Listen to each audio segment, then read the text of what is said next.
विजय नाम का एक लड़का था। उसके पिता की लोहे की दुकान थी। विजय अपने पिता के साथ लोहे की दुकान में मदद करता था। एक दिन उसने अपने पिता से पूछा, पिताजी, इस दुनिया में मनुष्य की कीमत क्या होती है? अपने छोटे से बच्चे के इस सवाल से पिताजी हैरान रह गए। वो सोचने लगे कि आखिर इस बालक ने ऐसा सवाल क्यों किया। पिताजी ने अपने बेटे से कहा, बेटा, किसी भी मनुष्य की कीमत को आंकना बहुत ही मुश्किल होता है, क्योंकि उसकी कीमत अनमोल होती है। बेटे ने पूछा, वह कैसे पिताजी? अगर सभी मनुष्य की कीमत अनमोल होती है तो फिर कोई अमीर तो फिर कोई गरीब क्यों होता है? किसी को कम इज्जत मिलती है तो किसी को ज़्यादा क्यों मिलती है? पिताजी ने अपने बेटे को समझाने के लिए कहा, स्टोर रूम में जो लोहा का बड़ा सा टुकड़ा पड़ा है वो लेकर आओ। बेटे ने कहा, जी पिताजी।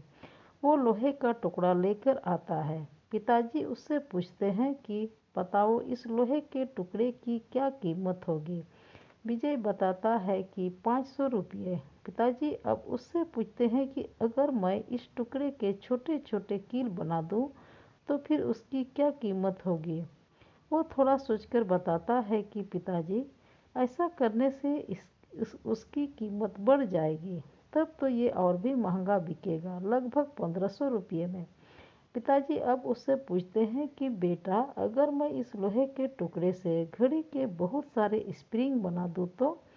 विजय कहता है कि पापा, फिर तो इससे और भी ज़्यादा पैसे मिलेंगे।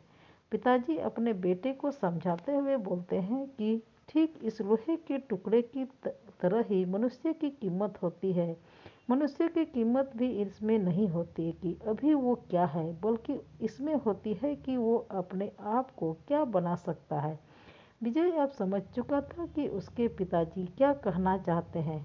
हम भी अपनी कीमत आंकने में कई बार गलती कर देते हैं।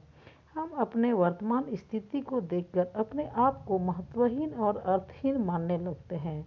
हम ये नहीं सोचते हैं कि हम अपने आप को क्या बना सकते हैं और हम अभी क्या हैं, उससे अपने आप की कीमत आंक लेते हैं। हमें हमेशा अपने आप को बेहतर करते रहना चाहिए और अपनी सही कीमत प्राप्त करने की दिशा में आगे बढ़ते रहना चाहिए।